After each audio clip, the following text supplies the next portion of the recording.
యూరప్‌లోని Spain, Portugal గగనతలం మీద అరుదైనటువంటి దృశ్యం ఒకటి కనిపించింది. చీకటిని చీల్చుకుంటూ ఆకాశంలో భారీ నీలిరంగు కాంతి తరంగం దూసుకెళ్ళింది. దాని కాంతి తీవ్రత రాత్రిని కాస్త ఒక్క క్షణం పాటు పగల్లా మార్చేసింది. ఈ దృశ్యాన్ని చూసిన ప్రజలంతా అవాక్కయ్యారు. వెంటనే ఇందుకు సంబంధించిన వీడియోను సోషల్ మీడియాలో షేర్ చేశారు.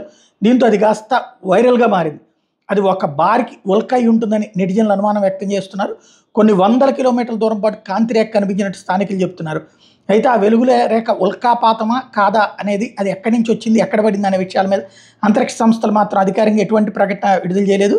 అది భారీ ఉల్కేనాని క్యాస్ట్రో డైరో అనే ప్రాంతంలో పడింది అనేటువంటి ప్రచారం మాత్రం జరుగుతోంది.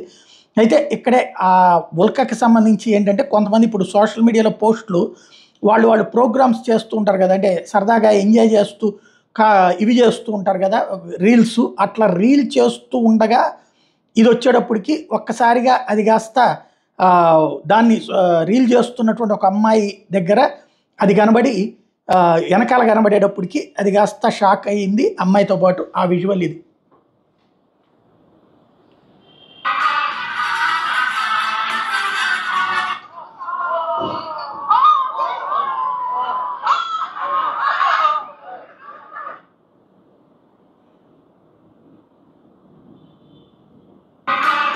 అది ఒక్కసారి ఆ రీల్తో గందరగోళం అయిపోయింది అనమాట.